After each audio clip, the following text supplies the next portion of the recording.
What's up guys, my name is Ace, and on this special day every year, I like to sit down and take my time to really spread my genius and help developers fix their game. And this year, I'm going to be doing that for the Battlefield 6 developers totally free of charge. As we know, this game has started off very strong with very high player counts, and that has since fallen off a cliff. But it's not too late for this game. We can definitely turn this around, and if they follow these suggestions that I outline in today's video, I'm confident they can bring these numbers back up and even surpass their all-time peak player count. So let's dive in with one of the most important areas I feel they need to focus on here, and this is progression. I know I've talked about this a lot in the past, but I've basically just been saying what I thought people wanted to hear. In reality, when we take a look at it, when they had the slower progression, especially for weapon progression, right around the launch window of the game, we had a ton of players playing the game. Now we have faster progression in the game, and look at our player count.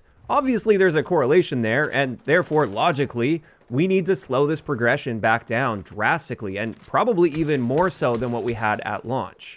It's really important to remember that this isn't an annual title like Call of Duty, so we shouldn't be expecting to have all of our launch content until the second or maybe even the third year of this game's life cycle. And who knows, maybe even do a full reset, set everybody back to level 1, because some people early on were abusing the portal system to unlock all of the attachments for many of their guns like really quickly, and that's obviously ruined the game for those people. So if we reset it, then they actually get to experience the full grind the way that it should be, and that will help keep them a lot more engaged with the gameplay.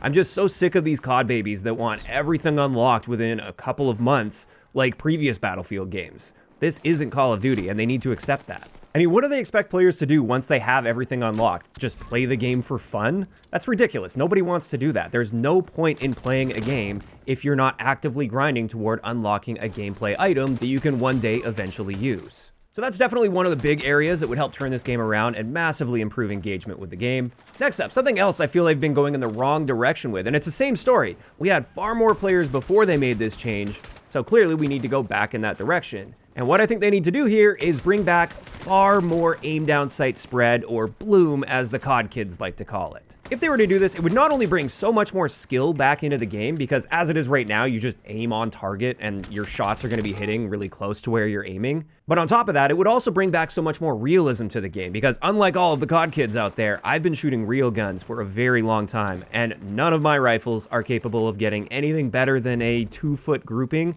when firing semi-auto from a brace position at 100 meters.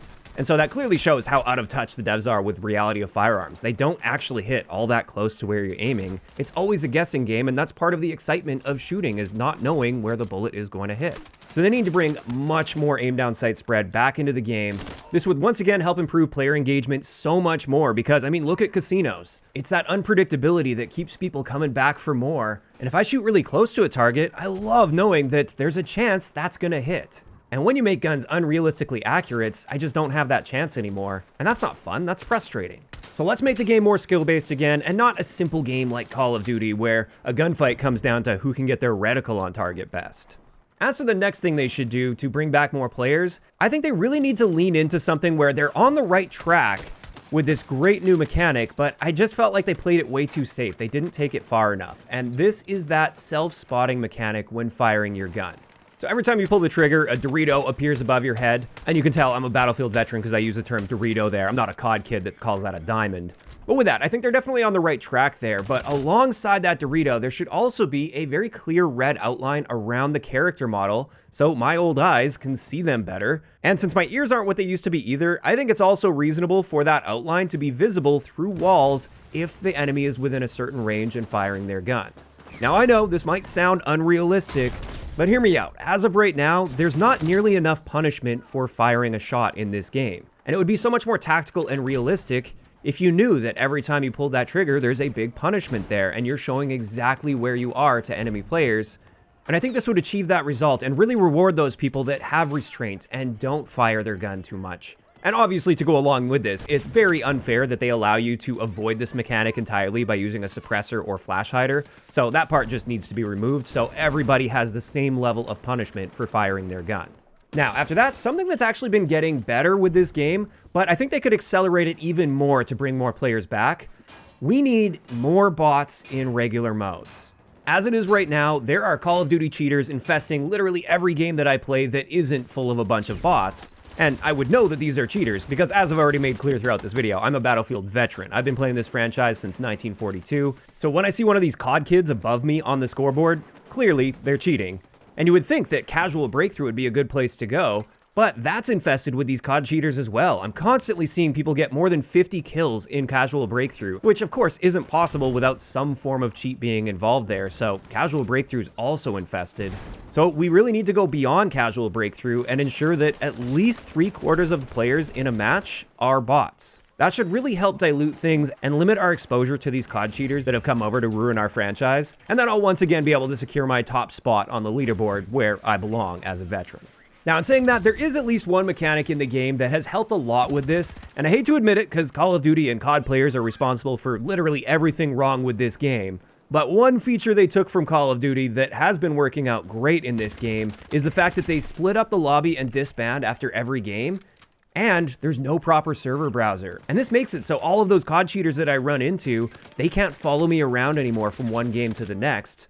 And it's really been helping ensure that if too many humans end up in a game throughout a match, I know that after that match ends, I'm likely to start the next one with a bunch of bots in there, and then I can at least find some enjoyment early on in that match before it once again gets ruined as too many humans come in. So no notes in this area, keep disbanding those lobbies, and please don't bring back a server browser. We've moved on from those dark times from the past. Now, I was going to wrap it up here, but there's one last thing that I almost forgot, and this is the devs need to stop giving away new gameplay items so easily. For example, with the Nightfall update that we got a little while back, they made it so you could unlock the CZ3A1 2 weeks after it was released in the game without having to spend any money or credits. And I work hard for my money, so I expect more exclusivity when I spend that hard-earned cash on an in-game item. Having only 2 weeks to use it before all the non-spenders gain access, that's not nearly enough, and I expect at least a month of exclusivity before those leeches get their hands on it.